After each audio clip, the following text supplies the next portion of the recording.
नमस्कार। कार्यक्रम सीधा कुरा जनतासँग हेर्नको निमित्त न्यूज 24 टेलिभिजन हेरेर बस्नुभएका सम्पूर्ण दर्शक महानुभावहरूलाई स्वागत छ। म वीरेन्द्र जैरू। खबर आइरहेको छ कि प्रधानमन्त्री पुष्पकमल दाहाल प्रचण्डले फेरि नेकपा बनाउँदै हुनुहुन्छ। उहाँले समाजवादी मोर्चा पनि बनाउँदै हुनुहुन्छ। ठिकै हो, अन्तका प्रधानमन्त्रीहरूले देश बनाउँछन्, हाम्रोतिरकाले छोरा नातिको भविष्य बनाउँछन्, छोरी बुहारीको घर बनाउँछन्। मेयर मन्त्री त बनाउनै परेन। बाबुले राजनीति गरेपछि सन्तानलाई त्यो अंश सरह नै प्राप्त भइहाल्छ। देश जलस्रोतको दोस्रो धनी भन्दै पढेको पुस्ता अहिले समाजमा सबैभन्दा बढी क्रियाशील छ। तर विभिन्न जिल्लाका मेयरहरू रातारात खटेर पानीको जोह गर्दैछन्। स्कुल बन्द गरेमा ठिक हुँदैन भनेर मेयरले विद्यार्थी सङ्गठन थर्काउनु परेको छ। विद्यालय बन्द गर्न नदिने मेयरलाई प्रधानमन्त्री आफैले केही भन्न सकेका छैनन्। तर आफ्नो अखिल क्रान्तिकारी परिचालन गरेर विद्यालय बन्द गर्न नदिएकोमा रोष प्रकट गरिरहेका छन्। देशमा गरिबको निशुल्क उपचार नगरे ठिक हुँदैन भनेर एउटा मेयरले मेडिकल माफियालाई तर्साउनु परेको छ। तर देशका प्रधानमन्त्रीलाई भ्याइ नभ्याइ छ, किनभने उहाँको काँधमा नेकपा बनाउने अभिभारा छ। समाजवादी मोर्चा कस्ने जिम्मेवारी छ। देशका प्रधानमन्त्रीलाई मूर्ति चोरदेखि नरसंहारकारीसम्मको प्रिय बन्नु छ। पुरा देश भाडमै जाओस्, तर प्रधानमन्त्रीलाई आफूलाई भोट दिने निर्वाचन क्षेत्रका लागि बजेट खन्याउनु छ। यो आधुनिक समयमा लुटेराहरूले जनताको पञ्चडीमा पिस्तोल तिर्साएर लुटपाट गर्दैनन्। अहिलेका लुटेराहरू टाई सुट लगाएर मोटरमा आउँछन्। मन्त्री प्रधानमन्त्रीसँग अघिल्लो रात खासखुस गर्छन्, भोलिपल्ट करका दरमा तलमाथि बनिहाल्छ। हेर्दा 2-4% तलमाथि भए जस्तो लाग्छ, तर त्यसले देशभित्रका उद्योगहरू तत्कालै धराशयी हुन्छन्। विदेशी वस्तुको व्यापार गर्नेहरू रातारात मालामाल हुन्छन्। यस्तो लुटपाटलाई कुनै मन्त्रीले देख्दैनन्, कुनै प्रधानमन्त्रीले देख्दैनन्। खान मात्रैका लागि नियुक्त भएका सल्लाहकार सचिवालयले त देख्ने कुरा पनि भएन। ब्युरोक्रेसी त जागिरे भइहाल्यो। राज्यको पुरा संयन्त्रले नदेखेको कुरा मिडियाले लेखेपछि सरकारको ध्यान जान्छ। मिडियामा फन्डा भएपछि निर्णय गर्ने मिडियाले थाहा नपाउँदासम्म सिरकले छोपेर घिउ खान पल्केका मध्ये बालकृष्ण खाँड, टोपबहादुर राईमाझी, टेकनारायण पाण्डे लगायत 16 महानुभावहरू अहिले जेल यात्रा गरिरहनु भएको छ। अहिले विद्यार्थी सङ्गठनका नेताहरूले काठमाडौँका मेयरलाई धम्क्याइरहेका छन्। कस्ता कस्ता शासकहरूले दबाउन नसकेको विद्यार्थी सङ्गठनलाई काठमाडौँका मेयरले दबाउन खोज्ने भन्दै विद्यार्थी नेताहरू विद्यालय बन्द गराउन दबाव सृजना गरिरहेका छन्। विद्यालय बन्द गर्न पाउनुपर्छ भन्ने माग उठिरहेको छ। तर यस्तो गम्भीर कुरामा देशका प्रमुख दलका प्रमुख नेताहरू बोल्न आवश्यक छ भन्ने पनि ठान्दैनन्। यस्तो किन भएको होला त? हामीले मनन गर्दा के पायौँ भने हाम्रा नेताहरूको छाला यति धेरै चाम्रो भइसकेको छ कि यिनीहरू जनता मार्नेलाई पनि ठिकै हो भनेर भनिरहेका छन्। हत्यारालाई जेल हाल्नु हुँदैन भन्नेहरूले जनताका छोराछोरी पढ्ने विद्यालय बन्द होस् कि त्यस्ता विद्यालयमा पहिरो झरोस्, के मतलब?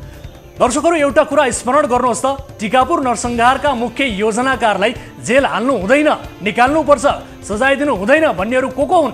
जवाफ हो शेरबहादुर देउबा, केपी ओली, प्रचण्ड, बाबुराम भट्टराई, महन्त ठाकुर, राजेन्द्र महतो, उपेन्द्र यादव लगायत सबैजसो। जुन नेताहरूलाई आफ्नो जनता मर्दा पनि कुनै दुःख लाग्दैन, उल्टो अपराधीलाई उन्मुक्ति दिन उनीहरू संविधान मिच्छन् भने यिनले देशका लागि कुनै काम गर्छन् भन्ने कुरा हामीले पत्याइदिनु पर्ने। यसकारण ओली त ठिकै हुन्, प्रचण्ड मात्रै लम्पसारवादी भए भन्नु, अनि प्रचण्ड त ठिकै हुन्, देउबा विदेश भक्त भए भन्नु जस्तो कुराको कुनै पनि किसिमको तुक छैन। दर्शकबिन, यिनीहरू कुनै एक ठिक अर्को बेठिक भन्ने नै छैन। यिनीहरूको समूल मोचन हुन जरुरी छ। यिनीहरूमध्ये कुनै एक मात्रै पनि बाँकी रह्यो भने भाइरसले चाहिँ यिनीहरूले आफ्नो कपी आफै प्रड्युस गर्छन्। यसकारण यिनीहरूलाई अब फ्लस नै गर्न आवश्यक छ। हामी यहाँ कसैको भौतिक अन्त्यको कुरा गरिरहेका छैनौँ। हाम्रो देशलाई नर्क बनाउने प्रवृत्तिहरूको बध हुनुपर्छ भन्ने कुरा मात्रै गरिरहेका छौँ। अहिले सामाजिक सञ्जालतिर राज्यले नागरिकता नदिएर जनतालाई अनागरिक बनायो भनेर केही मानिसहरूको आँसु खुबै बिक्री भइरहेको छ। हाम्रो मामुली प्रश्न, नेपालमा यो देशका रैथानीहरूले कहिले चाहिँ नागरिकता पाएका थिएनन्? मधेसमा पाएका थिएनन् कि पहाडमा वा हिमालमा पाएका थिएनन्? अहिले अनागरिक बनाएको भनेर भ्रमको प्रचार गरिँदैछ। हामीलाई राज्यले अनागरिक बनायो भनेर रुनेहरूलाई कृपया कसैले सोधिदियोस् कि तपाईँका बाबुले नेपालको नागरिकता कहिले लिनुभएको थियो? त्यसअघि तपाईँका बाबुआमा कुन देशको नागरिक हुनुहुन्थ्यो? 50 वर्ष अघि तपाईँको परिवार कुन देशमा बस्थ्यो? अनि तपाईँका हजुरबुवा कुन देशको नागरिक हुनुहुन्थ्यो? विदेशीका लागि काम गर्ने केही नेताले गरेको गल्तीले यहाँ धेरै कुरा बिग्रेको छ। तर चाहे त्यो गल्ती होस् चाहे सही, विधिवत नागरिकता पाउन योग्यहरूलाई नागरिकता बाँडियोस्। त्यसमा नो अब्जेक्सन। तर सबैले बुझ्नुपर्ने कुरा के हो भने 63 सालमा नेपालमा जन्मसिद्ध नागरिकता लिएकाहरूका सन्तानले मात्रै अहिले नागरिकता नपाएका हुन्। नागरिकता दिने भनेको चन्दा दिए जस्तो होइन, यसका पनि केही प्रक्रिया हुन्छन्। त्यो कानुनी प्रक्रिया मिचेर सरकारले नागरिकता विधेयक प्रमाणीकरण गराएका कारण यो सबै समस्या उत्पन्न भएको हो। 45 साल अघि नेपालमा जन्मेका सबैलाई नागरिकता दिने त्यो बेलाका गिरिजा र उपेन्द्र यादवको देशघाती निर्णयले यो सबै समस्या सृजना भएको हो। 45 साल अघि नेपालमा जन्मेका विदेशीका सन्तानले आफ्नै देशबाट नागरिकता लिनुपर्ने थियो, किनभने नेपालीहरू पनि विभिन्न देशमा बस्छन्, सन्तान जन्माउँछन्, तर नागरिकता पासपोर्ट बनाउन नेपालमै आउँछन्। जहाँ जन्मे पनि नेपाली बाबुका सन्तानलाई नेपाली हुनबाट कसैले रोक्दैन। ठिक यसै गरी 45 साल अघि होस् वा पछि जुन देशका मान्छे नेपालमा बस्थे तिनका सन्तानलाई तिम्रो बाबुको देश गएर नागरिकता लिनु भन्नुपर्नेमा अर्कै देशको प्रिय हुन नेपाली नेताले नेपालको नागरिकता दिए। यो पृष्ठभूमि नबुझी अहिले नेपालीले अनागरिक बनाएको भनेर को होला मच्याउन जरुरी हुन्छ। अब छोटो सन्दर्भ दक्षिण भारतीय चलचित्र आदिपुरुषबाट। आदिपुरुषका पटकथाकारले 1903 वा 4 तिर नेपाल भारतबाट अलग भएको भनेर गरेको टिप्पणी यति बेला निकै चर्चामा छ। जुन लेखकलाई आफ्नै देशको 100 वर्ष अगाडिको इतिहास थाहा छैन भने उसलाई त्रेता युगको रामायणको कथा कसरी थाहा हुन्छ? पटकथा लेख्ने ढङ्ग नभएका कारण यी लेखकले भारतमै गाली खाइरहेका छन्। बेढङ्गको संवादका कारण उनले आफ्नै करियर समेत चौपट पारेका छन्। यस्तो लो क्याटेगोरीका मान्छेबारे हाम्रो नेपाली समाज किन उद्वेलित भइरहेको छ? आउनुहोस् सुरु गरौँ जनताको चासो गुनासो र प्रश्न सहितको विशेष कार्यक्रम सीधा कुरा जनतासँग।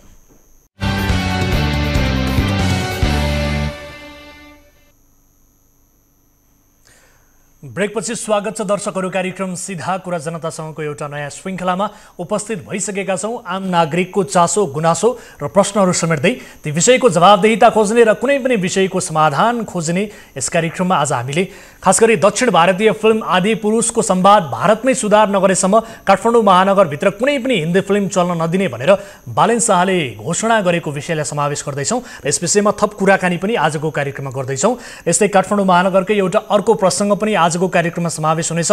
महानगरले शिक्षालाई सिपसँग जोड्न बुक फ्री फ्राइडे अभियान सञ्चालन गरेको छ र यो अभियान कसरी सञ्चालन भइरहेको छ भन्ने विषयमा जान्न बुझ्न हाम्रो टिमले स्थलगत रूपमा रिपोर्टिङ गरेको छ। केही विद्यालयमा हामी पुगेका छौँ र स्थलगत रूपमा रिपोर्टिङ गरेका छौँ। आजको कार्यक्रममा यो स्थलगत रिपोर्ट पनि प्रस्तुत गर्दैछौँ। यस्तै उचित मूल्य नपाएपछि किसानहरूले कालीमाटीको सडकमा 10 टनभन्दा बढी गोलबेडा फालेर विरोध गरेका छन्। किसानको पीर मर्का समेटिएको यो रिपोर्ट आजको कार्यक्रममा हामी प्रस्तुत गर्दैछौँ र यसबारे थप कुराकानी पनि आजको कार्यक्रममा हुनेछ। र शल्यक्रिया गर्दा महिलाको पेटमै कपास छाडिएको स्वास्थ्यसँग एउटा गम्भीर लापरवाही भएको विषय पनि आजको कार्यक्रममा देखाउँदैछौँ। यस्तो कसले गर्यो हामीलाई थाहा छैन भन्ने किसिमको अस्पतालले गैर जिम्मेवार रूपमा जवाफ दिइरहेको अवस्था छ। सिराहाको यो विषय आजको कार्यक्रममा उजागर गर्दैछौँ। यसबाहेक अन्य विषय पनि समावेश हुनेछन्। तपाईँ दर्शक महानुभावहरूसँगको प्रत्यक्ष कुराकानीमा जोडिनेछौँ। कुनै पनि समस्या पर्नुभएको छ भने हाम्रो टोल फ्री नम्बर 1660122424, यसै गरी एनसेल नम्बर 9805072424 नोट डाउन गर्नुहोला। टेलिभिजनको स्क्रिनमा पनि देखाइरहेका छौँ। प्रत्यक्ष रूपमा जोडिएर आफ्ना समस्या र गुनासाहरू तपाईँले राख्न सक्नुहुन्छ। आउनुहोस् कार्यक्रमको सुरुवात गरौँ ताली र गालीको भोटिङ पोलबाट। यसअघि हामीले सोधेको प्रश्न थियो, दक्षिण भारतीय फिल्म आदिपुरुषमा जानकीलाई भारतकी छोरी हुन् भनेर गरिएको चित्रण भारतमा समेत नसचिएसम्म काठमाडौँ महानगरमा कुनै पनि हिन्दी फिल्म चल्न नदिने बालेनको चेतावनी ठिक छ? ठिक छ भन्नेले तालीमा र ठिक छैन भन्नेले गालीमा भोट गर्नुपर्ने थियो। जसअनुसार 96%ले तालीमा र 04%ले गालीमा मत जाहेर गर्नुभएको छ। अर्थात् महानगरमा कुनै पनि हिन्दी फिल्म चल्न नदिने बालेनको चेतावनी ठिक छ भन्नेमा बढी मत परेको छ। तालीमा बढी मत व्यक्त गरेर दर्शकहरूले बालेनको चेतावनीलाई ठिक छ भनेका छन्। अब ताली र गालीका लागि आजको प्रश्न यस प्रकार छ। स्थिर सरकारका लागि भन्दै प्रधानमन्त्री पुष्पकमल दाहाल प्रचण्ड समेतका नेताहरूले जेठ 4 गते सोमबार समाजवादी मोर्चा गठन गर्दैछन्। यस्तो मोर्चाका कारण काङ्ग्रेसको मनमा चिसो पस्छ भन्ने तालीमा र पस्दैन भन्नेले गालीमा भोट गर्नुहोला। हाम्रो पात्रोको एप्लिकेसनमा गएर ताली र गालीका लागि भोट गर्न सक्नुहुनेछ र भोटिङ सुरु हुन्छ अब आजको पहिलो विषय, दक्षिण भारतीय फिल्म आदिपुरुषले यति बेला नेपालमा मात्र नभई भारतमा पनि अनेक खाले आलोचना खेपिरहेको छ। नेपालमा त यो चलचित्रलाई बहिष्कार गर्ने अभियान नै सुरु भइसकेको छ। काठमाडौँ महानगरका मेयर बालेन शाहले सोमबारदेखि काठमाडौँका हलहरूमा भारतीय चलचित्रलाई प्रतिबन्ध गर्ने घोषणा नै गरिसकेका छन्। आदिपुरुषको जानकी भारतीय छोरी हुन् भन्ने आपत्तिजनक संवाद हटाउन 3 दिन समय दिए पनि नहटाइएको भन्दै मेयर शाहले भोलिदेखि चलचित्र निषेध गर्ने औपचारिक निर्णय लिएका हुन्। निर्माण टोलीले आदिपुरुषबाट उक्त सन्देश हटाउनुको सट्टा उल्टै यस फिल्मका संवाद लेखक मनोज मुन्तसिरले भारतीय सञ्चार माध्यम मार्फत नेपाल भारतकै अंश थियो भनेर विवादास्पद अभिव्यक्ति दिएका छन्। लेखक मुन्तसिरको अभिव्यक्तिले थप विवाद उत्पन्न भएकै बेला मेयर शाहको निर्देशन अनुसार महानगर क्षेत्रका विभिन्न हलहरूमा पुगेर भोलिदेखि हिन्दी चलचित्र प्रदर्शन नगर्न नगर प्रहरीले पूर्व सूचना पनि दिइसकेका छन्। चलचित्रका कारण उत्पन्न यो विवाद नेपालको हकमा कति सान्दर्भिक छ त? यसखाले विवादले हुने हानि के लाभ के? यस विषयमा छोटो संवाद गर्दैछौँ। फिल्म निर्माता निर्देशक तथा कलाकार दीपक राज गिरीलाई हामीले प्रत्यक्ष टेलिफोन सम्पर्कमा जोडेका छौँ। दीपकजी, स्वागत छ यहाँलाई कार्यक्रम सीधा कुरा जनतासँगमा। धन्यवाद। हजुर, अब यो दक्षिण भारतको एक चलचित्र आदिपुरुष विवादमा परेको छ। यो फिल्मको संवाद भारतमै सुधार नगरेसम्म काठमाडौँ महानगरभित्र कुनै पनि किसिमको हिन्दी फिल्म चल्न नदिने भनेर विशेषतः महानगरका मेयर बालेन शाहले चेतावनी नै दिएका छन्। अब मेयर शाहको यो अडानमा तपाईँको संक्षिप्त टिप्पणी के छ सुरुमा?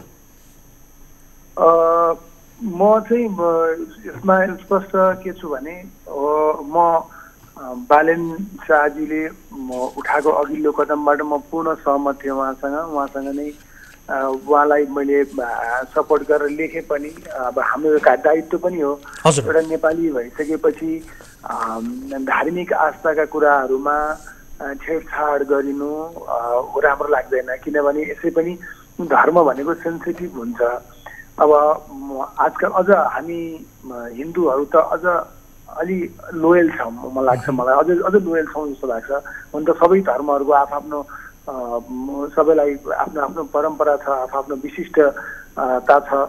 त्यसमाथि अब हिन्दूहरू जो छौँ उहाँहरू पनि अब जस्तो अहिले हिन्दू ग्रन्थमै सिनेमाहरू जुन बन्छ त्यसलाई छेडछाड गऱ्यो भने त्यो अब आस्थाको कुरा हो। कुनै पनि धर्ममा लागेका मान्छेहरूलाई चाहिँ उसको आस्था हुन्छ, त्यसलाई धर्म हाम्रो त्यस्तै खालको संस्कार पनि छ। अनि त्यसमा चाहिँ अलिकति छेडछाड गऱ्यो भने सबैलाई मन दुख्नु स्वाभाविक हो। त्यो चाहे जुनसुकै धर्मावलम्बी होस् त्यसको बारेमा तथ्यलाई छेडछाड गर्नु त्यो एउटा गल्ती भयो। दोस्रो गल्ती अब त्यो मिथिलामा छ भने अब झन् राम्रो हुन्थ्यो। जस्तो मिथिला पुत्री सीता भनिदिएको भए त्यो अझ बढी राम्रो सान्दर्भिक, अझ बढी राम्रो सुनिने हुन्थ्यो। त्यसले गर्दाखेरि चाहिँ के पनि प्रशस्त खोज नगरिकन बनाइएको। अनि त्यसपछि त्यहाँ भन्न त भनिएको छ सुरुमा यो फिक्सन हो भनेर, तर धर्मशास्त्रलाई आधार मानिसकेपछि पुरै फिक्सन गर्नलाई फिक्सनलाइज गर्नलाई अथवा एकदम त्यसमाथि छेडछाड गर्नु भनेको त्यो फेरि दोस्रो कुरा नराम्रो भयो। अनि फेरि राज्यसँग सम्मिलित हुन आयो। धर्मसँग एउटा असन्तुष्टि, धार्मिक कुरा, धार्मिक आस्थाको हिसाबले एउटा असन्तुष्टि जोडियो। अर्को राष्ट्र राष्ट्रियता जस्तो जे भए पनि त आफ्नो देश आफूलाई प्यारो हुन्छ। अनि आफ्नो धरोहर सीता भिरकुटी भन्ने जस्ता कुराहरू हामी बच्चैदेखि पढ्दै आयौँ, त्यो आस्थाको कुरा हो। अब त्यसमाथि पनि अब हामी नेपालीको हो, अब हाम्रो सानो देश छ, हामीसँग आफ्नै किसिमको गौरव छ, हामीले आफ्नो पन फिल गर्ने हामीसँग त्यही सगरमाथा, त्यही सीता, त्यही भिरकुटी यस्ता शब्दहरू छन् जसले हामीलाई खुसी बनाउँछ। अरू त पोलिटिक्स लथालिङ्ग छ, अरू के छ र खुसी हुने देशमा? यस्तै चिजहरू गौरव गर्न सकिन्छ हामीले। यही चिजहरूमा छेडछाड भएपछि अलिकता नराम्रो लाग्नु स्वाभाविक हो र त्यो कुरा सच्याइनुपर्छ, त्यो कुरा राख्नु हुँदैन र त्यो कुरामा तुरुन्त सचिनुपर्छ भन्ने कुरा उहाँले उठाउनु भयो। म एकदम 100% त्यो कुरामा उहाँलाई सपोर्ट पनि गरेँ, सपोर्ट गर्छु पनि। ठिक छ, तर अब यो विषयलाई लिएर सबै हिन्दी फिल्मलाई रोक्दाखेरि यसले गर्ने असर चाहिँ के होला खास गरी? किनभने यहाँ त सबैलाई रोक्दिने भन्ने कुरा भयो नि, यो विषय चाहिँ यो यहाँनिर चाहिँ मेरो व्यक्तिगत रूपमा मेरो व्यक्तिगत विचार चाहिँ के हो भने गल्ती एउटाले गरेका छ। जस्तो त्यो भारतको कुनै पनि केन्द्रीय मन्त्री अथवा कुनै पनि राज्यको मन्त्रीले त्यो कुरा भनिदिएको भए त्यो चाहिँ सरकारी धारणा हो कि क्या हो अहिले बन्द गर्ने यो चिज स्टेटबाट त्यो कुरा आएको भए त्यो फरक हुन्थ्यो। त्यो चाहिँ राज्य स्तरको कुनै पनि सम्बन्धित व्यक्तिले त्यो अभिव्यक्ति दिएको भए अहिले फेरि यो जुन कुरा भन्ने त्यो एकदम जायज थियो, किनभने त्यो सरकारी व्यक्तिले त्यो किन भन्यो हजुर। अनि त्यहाँ प्रश्न चिन्ह उठ्न सक्थ्यो। तर एउटा लेखक जो अर्धज्ञानी लेखक भनौँ न, अर्धज्ञानी लेखकले एउटा चिज लेख्यो र त्यो चिज सुटिङ भयो, रिलिज भयो, अब त्यसलाई चाहिँ के गर्ने भने ल यो हटाऊ, यो यो यो गलत चिज गरेर तिमी हटाएर तिम्रो फिल्म लगिहाल यहाँबाट भन्नु असाध्यै राम्रो हो।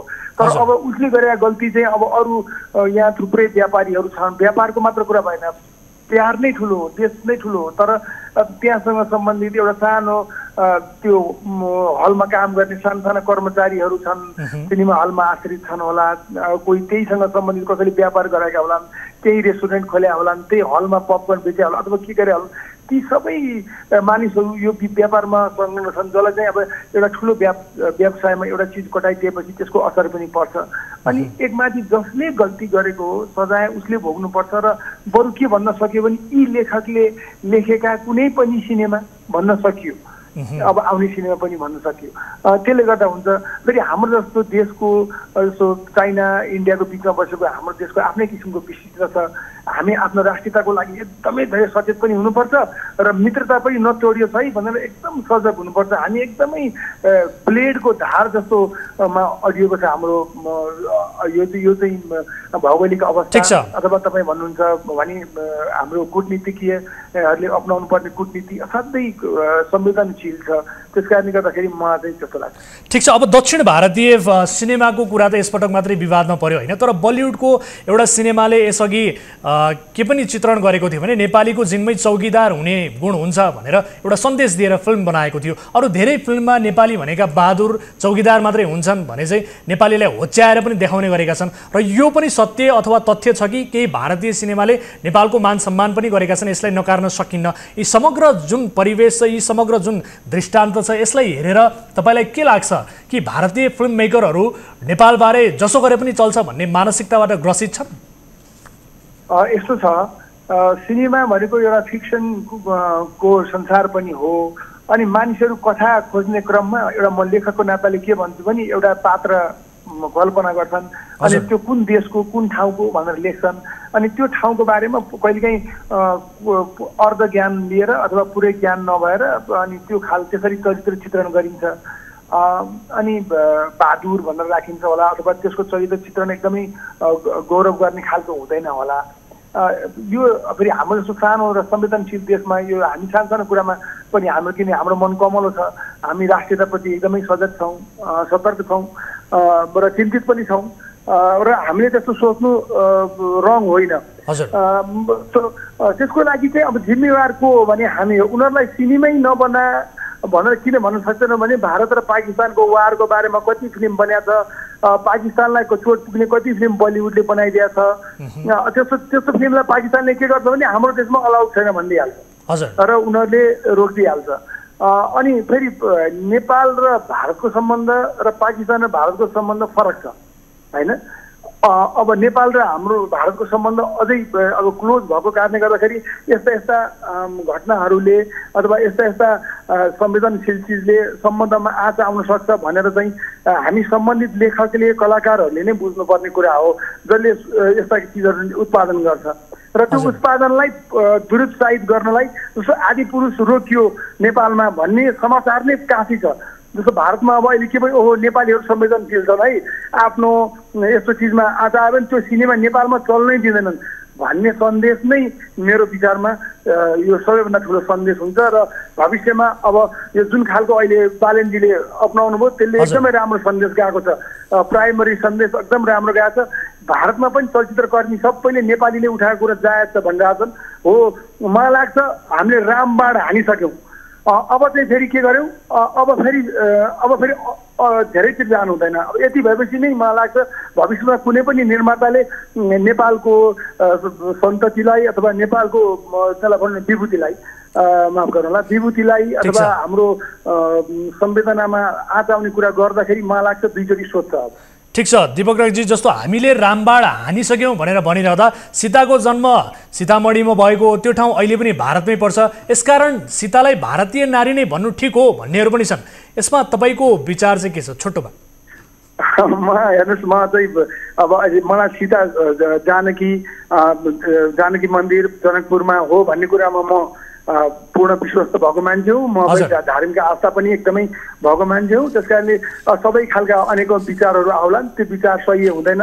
जस्तो मैले वर्षौँदेखि पढ्दै आएको, वर्षौँदेखि सुन्दै आएको, मेरा हजुरबाले भन्नुभएका कुराहरू, मलाई मेरो बुवाले भनिदिनु भएको कुराहरू र मेरो मूल्य मान्यताहरू, अब कतिपय चिजहरू प्यारा छन्, कतिपय कुराहरू काल्पनिक भए पनि ती मेरो मन मस्तिष्कमा बसिसकेका छ। त्यस कारणले कतिपय चिजहरूसँग छेडछाड गर्नु हुँदैन। मलाई लाग्छ यी सबै कुराहरू सचिँदै जान्छन्। तर जे भए पनि सन्देश चाहिँ के कहा छ भने नेपालीहरू आफ्ना विभूति, आफ्नो राष्ट्र, आफ्नो सीमाप्रति साह्रै संवेदनशील छन्। यस्तो कुरामा मजाक गर्नु हुँदैन भन्ने कुरामा चाहिँ मलाई लाग्छ सन्देश कडा गएको छ। ठिक छ। अब अन्तिममा जस्तो आदिपुरुषका पटकथाकार भनिएका व्यक्तिले भारतबाट नेपाल 1903 अथवा भनौँ 4 तिर स्वतन्त्र भएको भनेर अन्तर्वार्ता दिएका रहेछन्। जो व्यक्तिलाई आफ्नै देशको 100 वर्ष अघिको इतिहास चाहिँ थाहा हुँदैन, त्यो व्यक्तिले त्रेता युगको रामायणको संवाद कसरी लेख्यो होला भन्ने एउटा सामान्य कौतूहल हाम्रो मनमा पनि छ। तपाईँलाई के लाग्छ यो विषयमा? मलाई लाग्छ उहाँ लेखक महोदयले गोलमाल रिटर्न्स, धमाल भन्ने फिल्म लेखे हुन्छ। हजुर, किनभने त्यसमा रमाइलो हुन्छ, त्यहाँ न इतिहास जोडिया हुन्छ, न भूगोल जोडिया हुन्छ, न चाहिँ कुनै पनि देशको संवेदना जोडिएको हुन्छ। त्यो धमाल गोलमाल ढ्याङडुङ नाच्ने फिल्म बनाइदियो भने त्यो समस्या पर्दैन होइन। तर जब तपाईँ कुनै पनि कृतिमाथि फिल्म बनाउनुहुन्छ, कुनै ग्रन्थमाथि फिल्म बनाउनुहुन्छ, कुनै इतिहासमाथि फिल्म बनाउनुहुन्छ, कुनै विभूतिहरूको बारेमा तपाईँ उल्लेख गर्नुहुन्छ आफ्ना सिर्जनाहरूमा भने त्यहाँ चाहिँ प्रशस्त अध्ययनका साथसाथमा संवेदनशीलता पनि उत्तिकै जरुरी हुन्छ। हस् दीपक रागजी, यो समय र संवादका लागि यहाँलाई धेरै धेरै धन्यवाद। हस्, मेरो भावनालाई राख्ने मौका दिनुभयो, platform, thank you very much. दर्शक महानुभावहरू, निर्माता, निर्देशक तथा कलाकार दीपक राजगिरी यस विषयमा आफ्नो सामाजिक सञ्जाल मार्फत समेत विचारहरू प्रकट गरिरहेको सन्दर्भमा हामीले यस विषयलाई कार्यक्रममा समावेश गर्यौँ र उहाँको भनाइ प्रस्तुत गरेका छौँ। अब अर्को विषयतर्फ यहाँको ध्यान आकर्षण गराइहाल्छु। नेपाल विद्यालय कर्मचारी परिषदले आइतबार देशभरका विद्यालय बन्द गर्न आह्वान गर्यो। यस्तो आह्वान सुनेर शिक्षा मन्त्री, प्रधानमन्त्रीले खासै कुनै प्रतिक्रिया दिएको सुनिएन। तर काठमाडौँ महानगरपालिकाले भन्यो हाम्रो नगरभित्रका विद्यालय बन्द गर्ने काम शिक्षकले गरेमा तिनलाई जागिरबाट निकाल्छौँ। त्यसमा व्यवस्थापन समितिको सहयोग भयो भने त्यो समिति नै विघटन गरिदिन्छौँ। यतिले पुगेन भने फौजदारी मुद्दा लगाएर सजाय दिन पहल गर्छौँ। किनभने विद्यालय शान्ति क्षेत्र हो, यहाँ आन्दोलन गर्न पाइँदैन। देशैभरका विद्यालय बन्द हुने कुरा एक सचेत सरकारका लागि गम्भीर विषय त थियो, तर प्रधानमन्त्री वा शिक्षा मन्त्रीको तहबाट यस्तो कुनै कुरा आएन। काठमाडौँ महानगरभित्र मात्रै लागू भएको वा नभएको कुनै कुराले देशभरमा प्रभाव त नपर्ला, तर राम्रो कुराको सुरुवातले सन्देश चाहिँ राम्रो दिएको छ। नेपाल विद्यालय कर्मचारी परिषदको बन्द आह्वान, बुक फ्री फ्राइडे अभियान र महानगरका सरकारी विद्यालयमा भइरहेको सुधारको कुरा बुझ्न हाम्रो टिम विभिन्न विद्यालयमा पुगेको छ। यो विशेष रिपोर्ट हेर्नुहोस्। काठमाडौँ महानगरका मेयर बालेन शाहको चेतावनीपछि नेपाल विद्यालय कर्मचारी परिषदको सामुदायिक विद्यालय बन्दको आन्दोलन तुइएको छ। परिषदले आइतबार देशैभरिका सामुदायिक विद्यालय बन्द गर्ने घोषणा गरेको थियो। परिषदको घोषणापछि मेयर शाहले शनिबार सामाजिक सञ्जाल मार्फत एक निर्देशन जारी गर्दै विद्यालय बन्द गर्ने भन्ने प्रचारप्रति ध्यान आकर्षण भएको बताएका थिए। उनले विद्यालय बन्द गरेमा के कारबाही हुन्छ भन्ने सूचना सोझो र ठाडो शैलीमा सार्वजनिक गरेका थिए। कानुन बमोजिम हुने वा कडा कारबाही हुने जस्ता अमूर्त कुरा नलेखी मेयर शाहले शिक्षकलाई पदबाट हटाइने, व्यवस्थापन समिति विघटन गर्ने, फौजदारी मुद्दा चलाउने जस्ता सीधा कुरा सूचनामा लेखेका थिए। यो सूचना हेर्नुहोस्। बालिनको चेतावनीपछि आइतबार काठमाडौँ भित्रका सामुदायिक विद्यालयहरूमा निर्बाध रूपमा पठन पाठन सञ्चालन भए। अर्का शब्दमा भन्ने हो भने नेपाल विद्यालय कर्मचारी परिषदको आन्दोलन काठमाडौँका मेयरको एक्लो अडानले तुहिन पुग्यो। यद्यपि काठमाडौँ बाहेकका जिल्लाहरूमा भने बन्दको आंशिक प्रभाव परेको थियो। यसअघि पनि काठमाडौँ महानगरपालिकाले विद्यालयहरूमा राजनैतिक गतिविधि बन्द गराउने सहितको सूचना र निर्देशन जारी गरेको थियो। त्यसको विरोधमा एक दलगत विद्यार्थी संगठनले महानगरपालिकाको शिक्षा विभागमा ताला लगाइदिएका थिए। तर विद्यालयमा दलगत राजनीति गर्नु अपराध भएको संज्ञा दिँदै बालनको निर्देशनमा ताला तोडिएको थियो।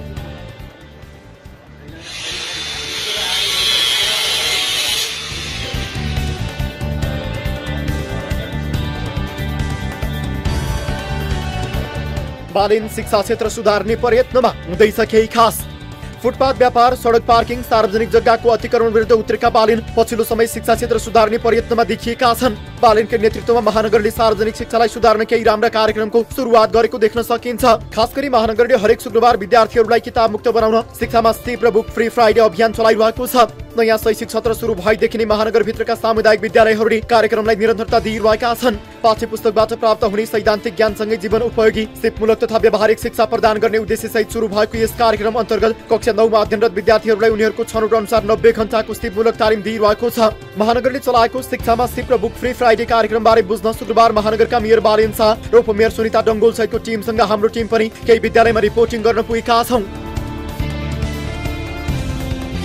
शुक्रबार मध्याहतिर वडा नम्बर 7 मा रहेको पशुपति मित्र माध्यमिक विद्यालयमा पुग्दा विद्यार्थीहरू आफ्ना क्रियाकलापमा व्यस्त थिए। कोही विद्यार्थीहरू सिभिल इन्जिनियरिङ अन्तर्गतका काम गरिरहेका थिए, अन्य विद्यार्थीहरू वक्तृत्व कला प्रतियोगितामा सहभागी थिए। त्यसै दिन वडा नम्बर 1 नक्सालमा रहेको श्री नन्दी माध्यमिक विद्यालयका विद्यार्थीहरू कपडा सिलाउनमा व्यस्त थिए। कक्षा कोठामा सधैँ पुस्तक, कापी, कलम अघि राखेर पढ्ने विद्यार्थीहरू त्यस दिन हातमा मेसिन र सियो धागो लिएर बसिरहेका थिए। पाठ्यक्रममा समेटिएको भन्दा फरक शैलीको कक्षा लिन पाउँदा सहभागी विद्यार्थीहरू निकै उत्साहित देखिन्थे। राम्रो लागिरहेछ? तिमीलाई कस्तो लागिरहेछ? राम्रो लागिरहेछ? भोलि हामीले कतै गयो भने जागिर खान पाइन्छ, सिप भएपछि जागिर खान पाइन्छ। अनि किनभने पनि अब यो सिप भएपछि काम लाग्छ नि त पछि। अब त्यो ट्यागको बटनहरू आफै हान्न नि मोसन त सर्टको बटनहरू। त्यस्तै वडा नम्बर 28 बाग बजारमा रहेको शहीद शुक्ल माध्यमिक विद्यालयका विद्यार्थीहरू पनि फेसन डिजाइनिङ र टेलरिङको काममा व्यस्त थिए भने बुक फ्री फ्राइडे अन्तर्गत सङ्गीत, नृत्य, कला क्रियाकलापमा व्यस्त थिए। 1 मिटरको कपडा लिने अनि आफै नापेपछि ड्राफ्ट गर्ने अनि ड्राफ्ट गरिसकेपछि हामीले एउटा पेपरमा एक्स्ट्रा पेपरमा बिग्रिन्छ कि भन्ने ड्राफ्ट गर्ने अनि त्यो भइसकेपछि चाहिँ हामीले योमा ड्राफ्ट गरेर काट्ने हो। काटेर यो सिलाउने। पढाइको साथसाथ सिप नि सिकिन्छ। सिप अझै जिन्दगीको लागि झन् महत्त्वपूर्ण हुन्छ। पछि कपडा सिलाएर नि आफ्नो जीवनयापन गर्न सकिन्छ, त्यसैले धेरै महत्त्वपूर्ण छ जस्तो लाग्छ सर। कतिपय विद्यालयमा शुक्रबार मात्र होइन शनिबार पनि शिक्षामा सिप कार्यक्रम सञ्चालन हुने गरेको पाइएको छ। प्रशिक्षकले शनिबारको दिन पनि केही समय विद्यार्थीहरूलाई तालिममा सहभागी गराउँदै आइरहेका छन्। वडा नम्बर 5 टङ्गाल माध्यमिक विद्यालयका विद्यार्थीहरू शनिबार आफ्नो रुचि अनुसार कोही पाठ्य पुस्तक, कोही काष्ठकला त कोही मोबाइल मर्मत र वायरिङ एन्ड इलेक्ट्रोनिकको काम गरिरहेका थिए।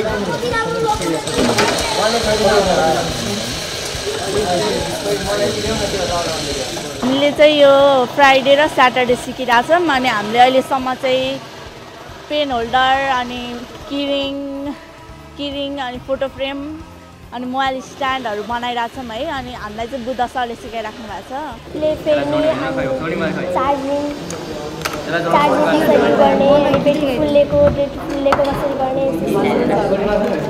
महानगरपालिकाले अहिले एकदमै राम्रो सबै हामीले मोबाइल रिपेयरिङ सम्बन्धी सिक्न पाइरहेकोमा एकदमै खुसी लागिरहेको छ र अझै यसरी आइरहेको छ भने एकदम राम्रो लागिरहेको छ मलाई। नियमित पाठ्यक्रम भन्दा पर रहेर प्राप्त भएको सिप सिकाइले विद्यार्थीहरूमा सकारात्मक ज्ञान र सोचको विकास गराएको छ। यो कार्यक्रमकै कारण विद्यार्थीका लागि शुक्रबार खास बन्ने गरेको छ। कार्यक्रमबाट विद्यार्थीसँगै अध्यापन गराउने शिक्षक शिक्षिकाहरू पनि उत्साहित छन्। भोलि विद्यार्थीहरूले कक्षा 9 देखि 12 सम्मको पठन पाठन सकिसकेपछि उनीहरूले केही सिप सिकेर विद्यालयबाट निस्क्यो भने उसले भोलि रोजगारीको अवसर कुनै पनि क्षेत्रमा सहज रूपले प्राप्त गर्न सक्छ भन्ने कन्सेप्टको आधारमा यो कार्यक्रम महानगरपालिकाले विकास गरेको हो। सिप भनेको यसरी विकास हुँदो रहेछ अथवा श्रम गर्ने मान्छेहरूलाई कति मेहनत परेको हुँदो रहेछ, हामीले लगाइराखेको कपडाहरूमा कति श्रम कसको परेको हुँदो रहेछ त्यो पनि बुझ्ने मौका पाए। उनीहरूले श्रम गर्ने मान्छेलाई सम्मान गर्छन्, प्लस यो सिपप्रति आकर्षण पनि भयो भने त भोलि गएर एउटा गरिखाने पेसाको रूपमा यसलाई चुज गर्न यसप्रति मोटिभेसन पनि भयो कि बच्चाहरूलाई। सहभागिता चाहिँ एकदम उत्साहजनक नै छ।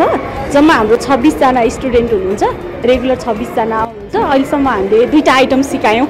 पेटीकोट सिकायौँ, 6 टुक्रे पेटीकोट, अहिले चाहिँ एप्रोनमा छ, गरिरहनु भएको छ। हजुर, गुणस्तरीय शिक्षासँगै गरिखाने शिक्षाको पनि सुनिश्चितता गर्न यो अभियान सुरु गरिएको उपमेयर सुनिता डङ्गोल बताउँछिन्। यो अभियानले बालबालिकालाई श्रमप्रतिको सम्मानमा अभिप्रेरित गर्ने उनको भनाइ छ।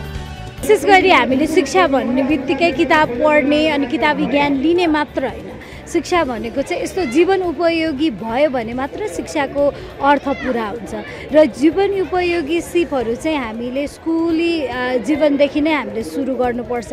किताबी ज्ञान चाहिन्छ, किताबी ज्ञान सँगसँगै प्र्याक्टिकल नलेज चाहिन्छ र प्र्याक्टिकल नलेज पनि स्किलफुल नलेज चाहिन्छ, जसले गर्दाखेरि कोही पनि विद्यार्थी हामीले चाहिँ गुणस्तरीय शिक्षा सुनिश्चित गरिरहँदाखेरि गरी खाने शिक्षा पनि सुनिश्चित गर्नुपर्छ र जुन अहिले हामीले शिक्षामा सिप कार्यक्रम ल्याएका छौँ यो चाहिँ गरी खाने शिक्षा हो। शिक्षा सिप मुलुक र व्यवहारिक नभइरहेको बेला महानगरले सुरु गरिएको यो अभियानले शिक्षा र सिपलाई जोड्न मद्दत गर्ने देखिन्छ। महानगरको यो कार्यक्रमले सामुदायिक विद्यालयप्रति आकर्षण बढ्ने अनुमान पनि गरिएको छ। दर्शकहरू, महानगरका मेयर बालेन शाहले शिक्षामा सिप कार्यक्रम निर्वाचन घोषणापत्रमा समेटेका थिए र सोही अनुरूप यो कार्यक्रम यति बेला कार्यान्वयन गरेका छन् र बालेनकै नेतृत्वमा महानगरले सार्वजनिक शिक्षालाई सुधार्न केही राम्रा कार्यक्रमको सुरुवात गरेको पक्कै पनि देखिन्छ। हामी स्थलगत रूपमा रिपोर्टिङ पनि गर्न गयौँ र हामीले देखायौँ पनि। शिक्षामा सिप कार्यक्रम अन्तर्गत महानगरले पेसा सिपसँग सम्बन्धित व्यक्तिहरूलाई विद्यालयमा बोलाएर विद्यार्थीहरूलाई प्रशिक्षण गराउँदै आएको छ र अहिले इनिसियल फेजमा भएका कारण यो कार्यक्रमको प्रभावकारिता र परिणामका लागि भने केही समय कुर्नुपर्ने देखिन्छ। तर महत्त्वपूर्ण पक्ष के हो भने काठमाडौँ महानगरले सुरु गरेको यो अभियान देशैभरका स्थानीय सरकारहरूले आफ्नो सार्वजनिक विद्यालयहरूमा, आफ्नो स्थानीय तहका विद्यालयहरूमा अनुसरण गर्न सके भने पक्कै पनि शिक्षामा आमूल परिवर्तन हुनेछ र विद्यार्थीहरूले गरी खाने सिप पनि सिक्नेछन्। यो एकदमै जरुरी देखिएको छ। यो विषयलाई हामीले सकारात्मक रिपोर्टका रूपमा प्रस्तुत गऱ्यौँ, एउटा सन्देश प्रभाव हुन सकोस् भन्ने उद्देश्यले प्रस्तुत गर्यौँ। कार्यक्रममा अन्य विषयहरू बाँकी छन्, यी विषयहरू प्रस्तुत गर्नेछौँ ब्रेकपछि। अहिलेलाई पालो भएको छ ब्रेकको। यहाँहरू हेरिरहनु भएको छ कार्यक्रम सीधा कुरा जनतासँग मात्र न्युज 24 टेलिभिजनमा। अहिलेलाई छोटो ब्रेक।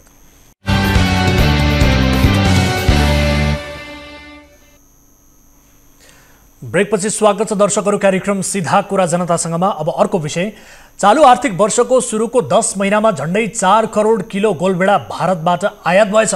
भारतले नेपालमा 4 करोड किलो गोलभेडा बेच्न सक्ने, तर नेपाली किसानले नेपालमै चाहिँ गोलभेडा बेच्न नसकेर सडकमा फाल्नुपर्ने आखिर किन? आइतबार बिहान कालीमाटीमा किसानले गोलभेडा सडकमै फालेर विरोध जनाए। गोलभेडा सुकाएर त्यसको धुलो बेच्न सकिन्छ, केचप बनाएर बोतलमा सुरक्षित गर्न सकिन्छ, परम्परागत ढङ्गबाट अचार बनाएर पनि बजारमा पुर्याउन सकिन्छ वा कोल्ड स्टोरमा राखेर पछि बेच्न पनि सकिन्छ। तर किसानले मूल्य नपाएको भनेर सडकमा फाल्नुपर्ने बाध्यता कसरी आइपर्यो? यो रिपोर्ट हेर्नुहोस्। बजारमा गोलभेडाको आपूर्ति बढी भएपछि मूल्य प्रति केजी 12 रुपियाँमा झरेको छ। प्रति किलो 150 सम्म पुगेको गोलभेडाको मूल्य एकाएक ओह्रालो लागेर 12 रुपियाँमा अडिएपछि किसानहरू आन्दोलित भएका छन्। किसानहरूले आइतबार बिहान कालीमाटी बजार स्थित सडकमा गोलभेडा फालेर विरोध प्रदर्शन गरेका छन्।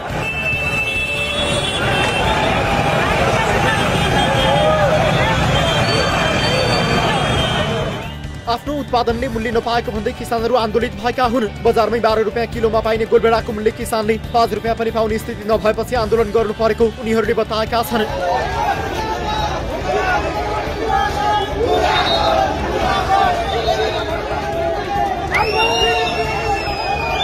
अहिले बढी भएको गोलभेडा सुरक्षित भण्डारण गर्ने सुविधा किसानहरूसँग छैन। कुन मितिमा कति गोलभेडा उत्पादन हुन्छ र कुन समयमा कृषि फसलले मूल्य पाउँदैन भन्ने पूर्व सूचना पनि किसानहरूसँग हुँदैन। यही कारण कहिले कुनै वस्तुको मूल्य आकाश हुन्छ, कहिले सडकमा फाल्नुपर्ने अवस्था आउँछ।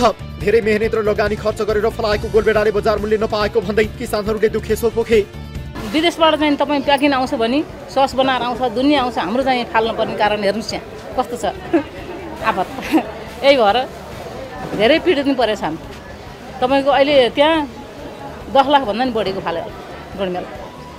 यस्तो हुन्छ। बुटोल पठाउँथ्यो 250 दिन्छ उहाँ नि, 200 दिन्छ किरेटको भनौँ न, बाहिर पठाएर बुटोल पोखरा पठाउने 250 अनि यहाँ पनि 250ले 200 बेच्नु परेको 100 रुपियाँ किरेट बेचे। मैले किसान गरेको मिहिनेत, मैले परिश्रम र मेरो मल जलदेखि लिएर अन्य दबाईदेखि लिएर होइन हेर्दाखेरि त गोलभेडा अहिले यो अवस्थामा देख्दाखेरि त मेरो त मन त लास्टै दुख्छ नि है। मेरो त आँखाबाट आँसु बग्न थालिसकेको थियो। यसैबीच गोलभेडा सडकमा फालिएको विषयमा संसदमा समेत कुरा उठेको छ। नेपाली किसानहरूले तरकारीहरू उत्पादन गरिरहनु भएको छ, गोलभेडा उत्पादन गरिरहनु भएको छ, तर आफूले उत्पादन गरेको तरकारी, आफूले उत्पादन गरेको मूल्य उहाँहरूले पाइरहन सक्नु भएको छैन। उहाँहरूको प्रति केजी उत्पादन लागत नै करिब 20-25 रुपियाँ पर्छ सामान्य सभामुख महोदय, तर उहाँहरूले मूल्य पाउँदाखेरि आज 4-5 रुपियाँ त्यति पनि पाउन गाह्रो छ। किसानहरूको ढुवानीको लागि सरकारले अनुदानको व्यवस्था गर्नुपर्ने जरुरी देखिन्छ। त्यति मात्रै होइन, किसानहरूको उत्पादन लागत बराबर बजार नपाउँदा, बजारको सुनिश्चितता नहुँदा सरकारले बजारको सुनिश्चितताको दायित्व लिनुपर्छ। बजार माग भन्दा धेरै उत्पादन बिक्री नहुने अवस्था आएपछि समस्यामा किसान। कालीमाटी स्थित तरकारी बजारमा प्रत्येक दिन 60 टन गोलबेडा खपत हुँदै आएको थियो। विगतमा नेपालको उत्पादनले ठेक्न नसकेर भारतीय गोलबेडा आयात हुँदै आएको थियो, तर अहिले अवस्था फेरिएको छ। प्रत्येक दिन 95 टन नेपाली गोलबेडा कालीमाटी बजारमा भित्रिने गरेको छ। मागभन्दा धेरै आपूर्ति भएकाले गोलबेडाको मूल्य हत्तै घटेको छ। अहिले कालीमाटी बजारमा पनि गोलबेडा प्रति किलो 12 रुपियाँमा बिक्री भइरहेको छ।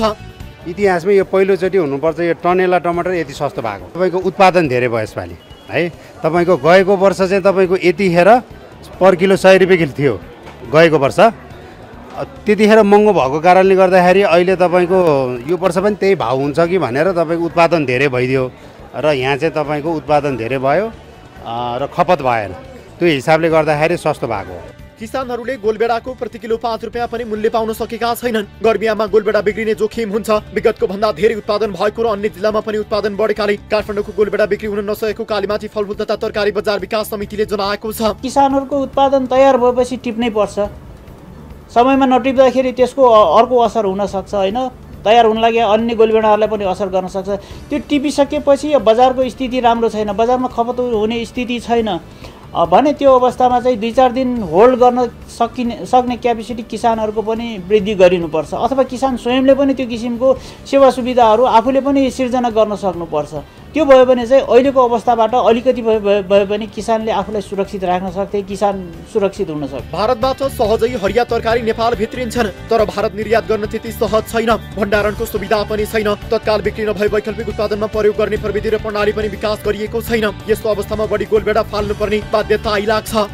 भारतले नेपाललाई बेचे करिब 4 करोड केजी गोलबेडा। नेपाली किसानले उत्पादन चाहिँ सडकमा फाल्नुपर्ने।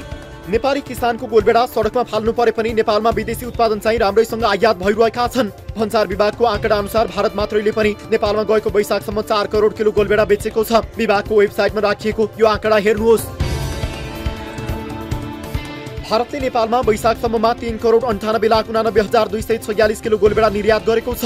यसबापत नेपालीले भारतबाट 55 करोड 31,52,000 रुपियाँको गोलबेडा किनेर खाएका छन्। तरदरमा हिसाब गर्दा भारतबाट नेपाल भित्रिने गोलबेडाको मूल्य प्रति केजी 13 रुपियाँ देखिन्छ। अर्थात् नेपालमा भारतबाट निकै सस्तो मूल्यमा गोलबेडा भित्रिएको औपचारिक आँकडाले देखाउँछ। तर कर छल्न न्यून बिजीकरण गरिने भएका कारण 13 रुपियाँ केजी गोलबेडाको मूल्य स्वाभाविक लाग्दैन। सरकारले नयाँ आर्थिक वर्षका लागि प्रस्तुत गरेको बजेटमा धेरै किसिमका कृषि उपजमा भ्याट लगाएको छ, जस्तो कि प्याज, आलु, लसुन, केराउ, फ्रोजन सागपात, कोसे तरकारी, पालुङ्गो, गुलियो वा स्वादिलो मकै, अन्य सागपात, खुर्सानी, अमिलो, चेरी, स्ट्रबेरी, किवी, हलुवा, बेत आदिमा भ्याट लागू गर्ने भनिएको छ। यो सूचीमा गोलबेडा भने उल्लेख छैन। सरकारले कृषिजन्य वस्तु आयातमा पनि भ्याट लगाउने प्रस्ताव गरेपछि विरोध पनि भएको छ, तर बजारमा पनि प्याज र आलुको मूल्य अस्वाभाविक रूपमा वृद्धि भएको छ।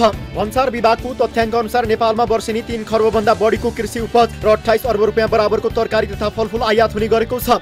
नेपालमा 66% जनताले कृषि पेसा अँगालेको भन्ने गरिएको छ, तर अत्यावश्यक कृषि उत्पादनमै मुलुक पर निर्भर छ। नेपालमा आलु र प्याज जस्ता बढी उपभोग हुने वस्तु भारत, बङ्गलादेश, इन्डोनेसिया, बेल्जियम, मलेसियाबाट समेत आयात हुने गरेको छ।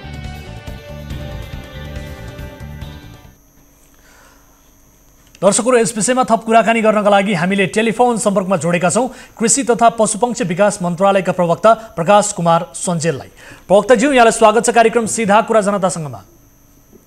धन्यवाद। नमस्कार। अब आज कालीमाटीमा किसानले गोलबेडा सडकमा फाले, किनभने 5 रुपैयाँ किलोमा पनि गोलबेडा बिकेन रे। अब किसानले कहिले बन्दाबारीमै नष्ट गर्नुपर्छ, कहिले कुखुरालाई सडकमा आहारा खुवाएर विरोध प्रदर्शन गर्नुपर्छ। किसानले उत्पादन गरेको वस्तुले बजार पाउने ग्यारेन्टी किन नभएको होला प्रवक्ताज्यू? यो अत्यन्तै महत्त्वपूर्ण विषय आज उठान भएको छ। किसानहरूले उत्पादन गरेको कृषि उपजहरू विभिन्न समयमा विभिन्न जिल्लामा कृषि मात्र होइन पशुपन्छीजन्य उत्पादन पनि सडकमा फालेर विरोध गरेको भन्ने हामीले सुन्ने देख्ने गरेका छौँ। यो निकै विडम्बनापूर्ण छ र मन्त्रालय यसमा गम्भीर ध्यान आकर्षण भएको छ। र यसमा मन्त्रालयको तर्फबाट धारणा के हो भने मन्त्रालयको विगत केही वर्षदेखिको अभियान भनेको उत्पादन बढाउनेमा नै फोकस रह्यो र त्यो सँगसँगै हामीले बजारीकरणका पूर्वाधार विकास पनि गर्दै आएका छौँ, तर त्यो पर्याप्त भएको देखिएन। र यसमा चाहिँ अहिले संहिता आएसँगै स्थानीय तहको लाई यो कृषि बजार निर्धारण गर्ने अथवा नियमन गर्ने लगायतको भूमिकाहरू छ। कारण स्थानीय तहको भूमिकालाई सुदृढ गरेर किसानहरूले उत्पादन गरेको उपजहरू स्थानीय स्तरमै खरिदको व्यवस्था मिलाउन सक्यो भने यो अहिले जुन समस्याहरू देखिएको छ त्यसलाई एक हदसम्म कम गर्न सक्छौँ र सङ्घीय सरकारले अघि यहाँले देखाउनु भयो रिपोर्टमा देखाउनु भयो जस्तै कोल्ड स्टोर त्यस्तै अन्य बजार पूर्वाधार लगायतका संरचनाहरू विस्तार गरेर कृषि बजारमा जोडिएको यो समस्याहरू समाधान गर्न सकिन्छ। त्यसो भयो भने मात्रै आगामी दिनमा यस्ता समस्याहरू नदोहोरिने। प्रवक्ताज्यू, आज जेठ 3 गते है सरकारले जेठको पहिलो सातातिर वा यो मितिमा गोलबेडाको आपूर्ति बढी हुँदैछ, मोल घट्न सक्छ भनेर पूर्व सूचना चाहिँ किसानलाई दिएको भए आज सडकमा फाल्नुपर्ने थिएन होला नि, सरकारले यसो किन गर्न नसकेको? अब यो हेर्नुहोस्, हामी खुला बजार अर्थतन्त्रमा छौँ र यसको मार्केट स्पेकुलेसन भन्छौँ। अब भोलिको मूल्य कति हुन्छ भनेर तपाईँ आज हामीसँग स्पेकुलेसन गर्ने अथवा त्यसको चाहिँ प्रेडिक्सन गर्ने त्यो संयन्त्र अहिले छैन। हाम्रो रियल टाइममा यो डिमान्ड र सप्लाई, माग र आपूर्तिको अवस्थाले निर्धारण गर्छ। अघि यहाँले आफ्नो रिपोर्टमा देखाउनु भयो, गत वर्ष यही समयमा 100 रुपियाँ प्रति केजी पनि थियो। अहिले यहाँले हेर्नु भने पोखरामा औसत 60 रुपियाँ केजी छ, च्याङ्जामा हेर्नुभयो 90 रुपियाँ प्रति केजी पनि छ। त्यसकारण यो बजारको डाइनामिक्सलाई चाहिँ यो रियल टाइममा मात्रै यसको हामीले क्यालकुलेट गर्न सक्ने भएको हुनाले यहाँले भन्नुभयो जस्तो भोलि यति मूल्य हुँदैछ भनेर हामीले यो अनुमान गर्ने र कुनै एउटा सफ्टवेयर अथवा एप बनाउने अवस्था रहँदैन। यो रियल टाइममा र उत्पादन र सप्लाई आपूर्तिको अवस्थाले निर्धारण गर्ने हो। यहाँले भन्नुभयो, अब यहाँले अघि देखाउनु भएको रिपोर्टमा जस्तै यो के हुन्छ त, मानिलिउँ यतिखेर अहिले मूल्य कम भयो भने आगामी साल यो अवस्थामा चाहिँ उत्पादन कम भएर मूल्य वृद्धि हुने अवस्था पनि हुनसक्छ। यो अर्थशास्त्रको सिद्धान्त पनि हो। त्यसकारणले गर्दाखेरि यो खुला बजार तन्त्रमा डिमान्ड र सप्लाईले नै मूल्य निर्धारण गर्ने हो। त्यसलाई आधार मानेर हामीले उत्पादन योजनालाई अलिकति परिष्कृत गर्नुपर्छ भन्ने। अब चालु आर्थिक वर्षको पहिलो 10 महिनामा खास गरी भारतले नेपालमा 4 करोड किलो गोलबेडा बेचेछ, तर नेपाली किसानले नेपालमै चाहिँ गोलबेडा बेच्न नसकेर सडकमा फाल्नुपर्छ, यो अवस्था आज पनि देखियो। नेपाली बजारमा विदेशीलाई आफ्नो सामान बेच्न चाहिँ सजिलो हुने तर स्वदेशीलाई चाहिँ गाह्रो हुने जस्तो देखियो, यस्तो किन भएको हो त? त्यस्तो विभेद होइन, यो मूल्यसँग जोडिएको विषय मात्र हो। आजकै कुरा गर्नुहुन्छ भने पनि अहिले चाहिँ भारतीय गोलबेडाले बजार लिएर स्वदेशी उत्पादनले मूल्य नपाएको अथवा बजार नपाएको भन्ने होइन। हाम्रै उत्पादन यहाँले रिपोर्टमा पनि देखाउनु भयो र त्यो यथार्थ पनि हो। उत्पादन हाम्रो उल्लेख्य रूपमा वृद्धि भएको छ, बजारीकरणमा केही समस्याहरू देखिएको छ। हाम्रो माग अब एक किसिमले स्थिर छ। त्यो मागका क्षेत्रहरू हामीले डाइभर्सिफाई गर्न सकेका छैनौँ। केही सेवा क्षेत्रमा, उद्योग, रेस्टुरेन्टहरूमा यसको खपत बढाउनेदेखि लिएर यहाँले नै रिपोर्टमा देखाउनु भयो जस्तो यसको प्रोसेसिङ लगायतमा होइन केचप बनाउनेदेखि अन्यमा हामीले विविधीकरण गर्न सकिरहेका छैनौँ। त्यसले गर्दाखेरि हाम्रो जुन उत्पादनहरू यो अलिकति नाशवान छ, तत्कालै बजारीकरण गर्नुपर्ने हुन्छ। यसलाई चाहिँ केही पूर्वाधार, कोल्ड स्टोर लगायतका पूर्वाधारहरू विकास गरेर हामीले यस्तो समस्याहरूलाई न्यूनीकरण गर्न सक्छौँ। तर यो आजको उदाहरणलाई हेर्ने हो भने पनि भारतीय बजारको हस्तक्षेप भन्दा पनि हाम्रो आफ्नै उत्पादन बढी भएको, त्यसले नै बजार बनाउन नसकेको र आन्तरिक हाम्रो जुन यो ट्रान्सपोर्टेसन सिस्टम हो, हामीले भन्यौँ यो प्रडक्टलाई हामीले पोखरा वा च्याङ्जा जहाँ अलिक बढी मूल्य आइरहेको छ त्यहाँ पुर्याउन सक्ने अवस्था भयो भने यस्तो समस्याहरूबाट हामीले यसलाई न्यूनीकरण गर्न सक्छौँ। ठिक छ। अब आलु प्याज लगायत धेरै कृषि उपजमा चाहिँ खास गरी सरकारले भ्याट लगाउँदैछ, भ्याट लाग्ने साउनदेखि, तर प्याजको मूल्य चाहिँ अहिलेदेखि नै बढिसकेको अवस्था पनि छ। अब अस्वाभाविक रूपमा चाहिँ प्याजको मूल्य बढ्दा उपभोक्ता मारमा परे भन्ने किसिमको गुनासो छ। यसमा मन्त्रालयले कसलाई के कारबाही गर्यो वा यस सम्बन्धमा तपाईँहरूले कुनै एक्सन लिएको केही छ? केही पनि देखिएको अवस्था छैन। यस्ता विषयमा त तपाईँहरूले नियमन गर्नुपर्ने अथवा तपाईँहरूको एक्सन त देखिनुपर्ने हो नि, होइन? यो बजारको मूल्य सम्बन्धी अनुगमन कृषि तथा पशुपन्छी विकास मन्त्रालयको कार्यक्षेत्रमा पर्दैन। यद्यपि यसको हामी महत्त्वपूर्ण सरकारवाला हौँ र यो जुन यहाँले भ्याटको प्रसङ्ग उठाउनु भयो, सरकारले के गर्यो भन्ने सन्दर्भमा हाम्रा केही महत्त्वपूर्ण उत्पादनहरू जस्तो आलु प्याज लगायतमा, प्याजमा त हामी 40% बढी नै परनिर्भर छौँ, तर आलुमा हामी करिब करिब आत्मनिर्भरताको नजिक छौँ। त्यसकारण हाम्रो उत्पादनलाई प्रश्रय दिनुपर्छ, हाम्रा किसानहरूले मूल्य पाउनुपर्छ भनेर नै यो प्रावधान लगाइएको हो। र यो मूल्यको सन्दर्भमा चाहिँ वाणिज्य तथा उपभोक्ता हित संरक्षण विभागले यसको नियम अनुगमनहरू गर्ने गर्छ। यसको सन्दर्भमा मन्त्रालयले यो मूल्यको सन्दर्भमा अनुगमन गर्ने म्यान्डेट छैन। तर यो जुन प्रावधान लगाइएको छ हाम्रा स्वदेशी उत्पादकहरूलाई प्रोत्साहन गर्नकै लागि हो। अब यो भ्याट लाग्ने वस्तुको सूचीमा खास गरी हामी गोलबेडा देखेका छैनौँ, यो सूचीमा देखिएन। गोलबेडामा भ्याट लाग्ने हो कि होइन, यो जल्दो बल्दो अहिलेको यो विषयमा पनि जानकारी गराइदिनुहोस् न। हाम्रो अहिले यहाँले हेर्नुभयो भने हाम्रो अहिले उत्पादन जुन अहिले यो करिब करिब गोलबेडा, अरू पनि विभिन्न हाम्रा तरकारी र फलफुलहरूको सिजनालिटी छ, निश्चित सिजन। हामी सुन्तला कुरा गर्नुहोस् 2 महिना, आँपको पनि 1.5 2 महिना, र यो गोलबेडा पनि अहिले हामी 2 साढे 2 महिनाको जति चाहिँ यो पिकमा हुँदाखेरि चाहिँ यहाँ हाम्रो माग चाहिँ कम हुने र आपूर्ति बढी हुने अवस्था हुन्छ। तर बाँकी जुन 9-10 महिना छ त्यो चाहिँ हाम्रो उत्पादन कम छ र हामी यो आयातमै भर पर्ने अवस्था छ।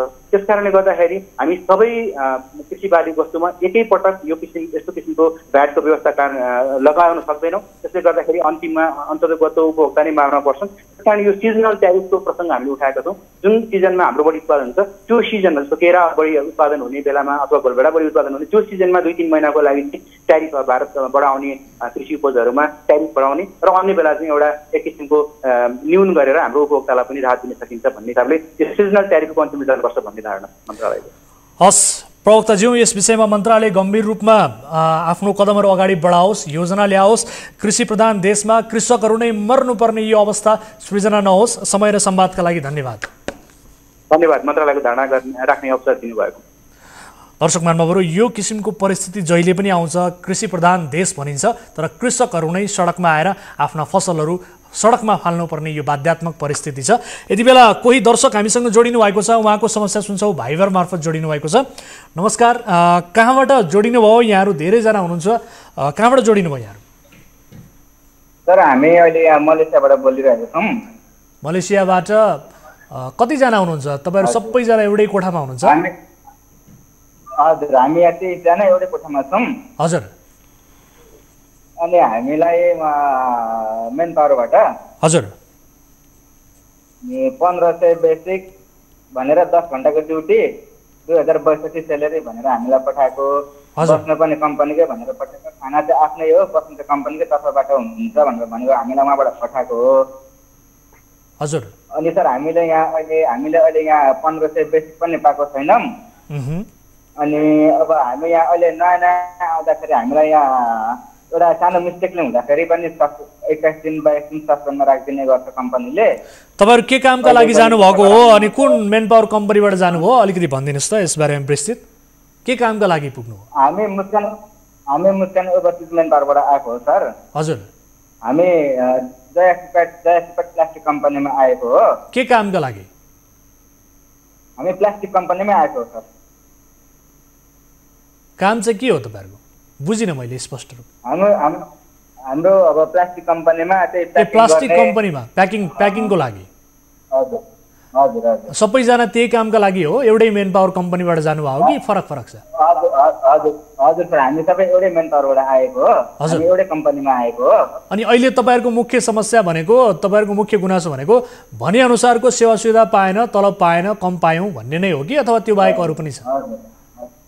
त्यो बाहेक अरू हाम्रो यहाँ सेलेरी पनि होल्डमा राखिदिन्छ, सेलेरी पनि टाइममा तोकेको टाइममा दिँदैन। हजुर।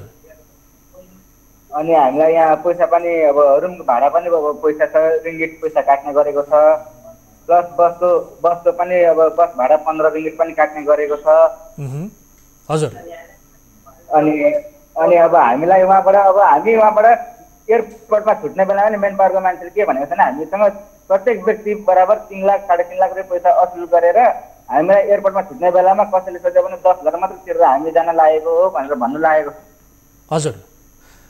हस्, ठिक छ। यसबारे तपाईँहरूले मेन पावरका सञ्चालकसँग गुनासो राख्नु भएको छ त?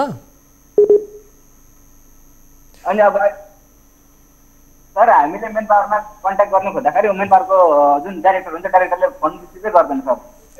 हस्, यसबारे डिटेल्स हामीलाई पठाइदिनु होला। हाम्रो टिमले तपाईँहरूलाई केही कुराहरू सोध्नेछ, केही कुराहरू माग्नेछ, थप विवरण हामीलाई पठाउनु होला। त्यस पछाडि यो कुरा हामी सञ्चालकसम्म पुर्याउँछौँ। मेन पावर सञ्चालकसम्म पुर्याइसके पछाडि त्यहाँबाट प्रतिक्रिया के आउँछ तपाईँहरूलाई मद्दत गर्ने कोसिस पक्कै पनि हुनेछ। आफ्नो समस्या राख्नुभयो, जोडिनुभयो।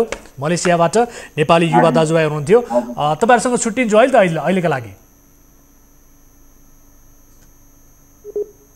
दर्शकहरू, उहाँहरूसँगको सम्पर्क पनि टुटेको छ र कार्यक्रमको अन्तिममा पनि आइसकेका छौँ। उहाँहरूको यो समस्यालाई हामी गम्भीरतापूर्वक सञ्चालकसम्म पुर्याउनेछौँ। त्यस पछाडि उहाँहरूलाई मद्दत गर्ने कोसिस पक्कै पनि हुनेछ। सेवा सुविधाका विषयमा आफूले तलब सुविधा नपाएको, होल्ड भएको लगायतका गुनासोहरू गर्नुभएको छ। थप विवरण लिएर हामी उहाँहरूलाई मद्दत गर्ने कोसिस गर्नेछौँ। अर्को विषयतर्फ यहाँको ध्यानाकर्षण गराइहाल्छु। शल्यक्रिया गर्दा बिरामीको पेटभित्रै कपास छुट्यो। चिकित्सकले गर्भवती महिलाको पेटबाट बच्चा झिक्नुपर्ने थियो।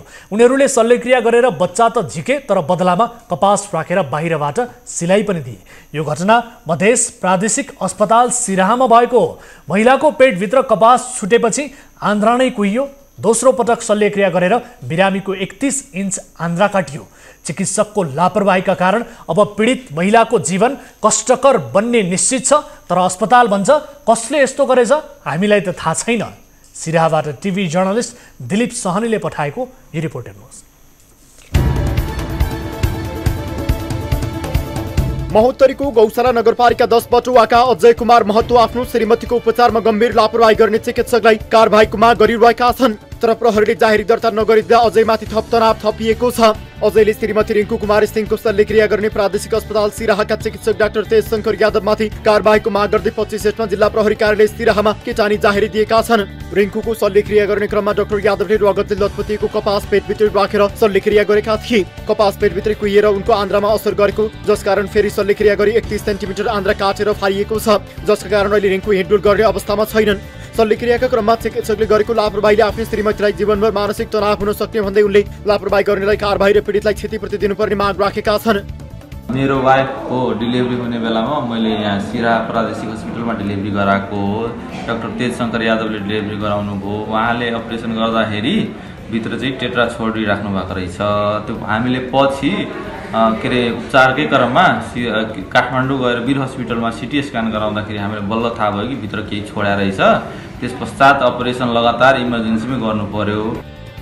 पीडित पक्षले कानुन अनुसार कारबाहीको माग गर्दै प्रशासन गुहारेको एक साता नाग्दा पनि प्रहरीले जाहेरी दर्ता गरेको छैन। यता प्रादेशिक अस्पतालका medical superintendent doctor Nagendra Prasad Yadav भने अस्पतालको डाक्टरको लापरवाही अस्वीकार गरेका छन्। उनीहरूको जुन डिस्चार्ज पेपर छ नि त्यसमा छ कि छैन भने त्यो कन्फर्म छैन, त्यो लेखेको छ। अपरेसन गरेपछि यदि कुनै सामान छुटेको छ भने क्लियर कट लेख्छ यो सामान हो।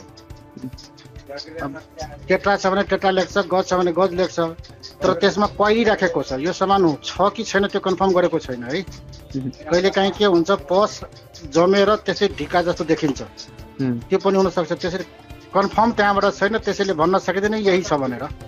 शल्यक्रिया गर्ने डाक्टर तेजशंकर प्रादेशिक अस्पतालका medical superintendent doctor Nagendra Prasad यादवका भतिजा हुन्। उनी अहिले भतिजा जोगाउन अर्कै डाक्टरलाई फसाउन लागि परेको चर्चा पनि भइरहेको छ। प्रहरीले प्रादेशिक अस्पताल सिराहालाई पत्र पठाउँदै बिरामीको शल्यक्रिया गर्ने चिकित्सकको नाम मागेको थियो। प्रादेशिक अस्पताल सिराहाले 28 जेठमा जिल्ला प्रहरी कार्यालय अपराध अनुसन्धान शाखालाई चलानी नम्बर 336 मार्फत पठाएको पत्रमा डाक्टर राकेश सिंहले शल्यक्रिया गरेको लेख छ। तर शल्यक्रिया चिकित्सक चाहिँ डाक्टर तेजशंकर यादव रहेको अस्पतालको कागजातबाट पुष्टि हुन्छ। गाइनोप्स रजिस्ट्रारको 78 नम्बरमा रिङ्कूको नाम र शल्यक्रिया गर्ने चिकित्सक सहयोग गर्ने अर्का चिकित्सक र सहभागी स्वास्थ्य कर्मीको नाम उल्लेख छ, जस अनुसार रिङ्कूको शल्यक्रियाबाट TSY अर्थात् तेजशंकर यादवले गरेको जनाइएको छ।